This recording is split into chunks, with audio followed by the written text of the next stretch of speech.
My name is Saffron Saunders. I'm a Centre Manager of Sussex Innovation Centre in Croydon. Sussex Innovation Centre is an incubator for startups and scale-ups. We're just going through some changes in our management team at the moment, and we're looking to work with more companies who are more focused on doing good. So we're just producing different models and different platforms to help companies grow and scale with the expertise that we have in-house and our affiliation to the University of Sussex. Me personally, so before working here, which I've worked here 4.5 years now since it opened, I worked at the Croydon Chamber of Commerce, so I built up a really strong connection list by working with local businesses in Croydon. And before that, I had transferable skills from working in the dental sector, so completely different. But I'd worked with startups, and I'd helped run a startup, and I'd worked in the corporate world as well. So I had sort of transferable skills of understanding the business issues you might have when starting a business.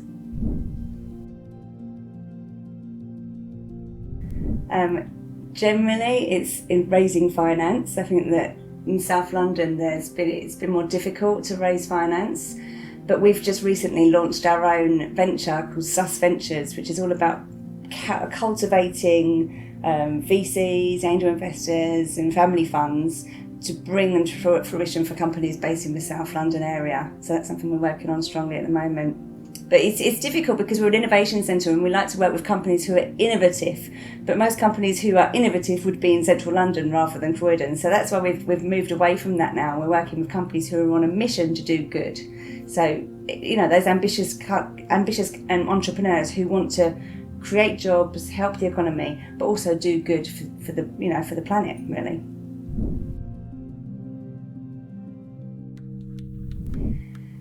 Being involved in an innovation centre like this kind of environment is much more supportive than being on your own. I mean, there's an investment to taking an office space, there's an investment to taking a membership in any organisation like this, but that investment gives you structure and gives you accountability, which can really help a business.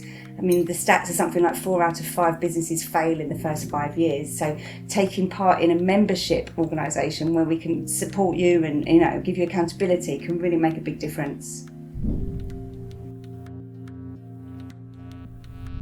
Innovation, it's an overused word really, isn't it? I think people think of innovation, they think of robots and tangibles, but we talk about innovation as being disruptive, doing something which changes the way things have been done in the past. And so we work with lots of different innovators who may be just using technology to actually disrupt a process that's been done by paper, for instance, by just using technology. All sorts of ways, disruptive technology comes in the big ones that we all know of is, Airbnb and Uber and even the supermarkets, the likes of Lidl and Aldi, they're disruptors. On a smaller scale, we have companies here who are disrupting the parking sector, for instance. We've got a company who, much like the Dartford crossing, their system is that a car park will become a Hosar car park. And then a person is registered as a Hosar parker. They drive into that car park and they do nothing because the cameras see them, and their credit card, which is registered, would already be charged. I think my children who run down the pavement to go and get that little piece of paper are going to laugh in the future to think that's the way we did it, because it doesn't need to be done that way. So this kind of disruptive technology, because we've got technology to help us, makes such a big difference. That's just one example. There are many others, but generally it's because of technology.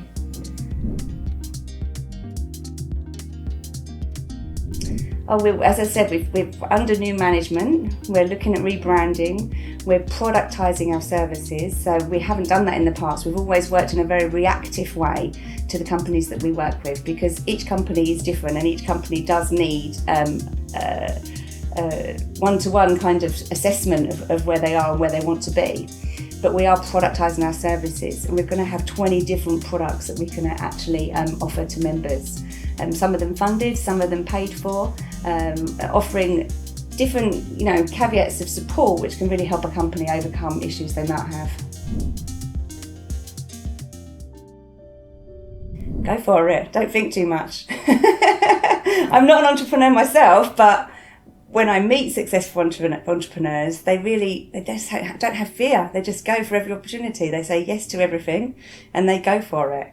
And you fail fast. If something doesn't work, don't let that put you off, because you can come back with something different and learn from it.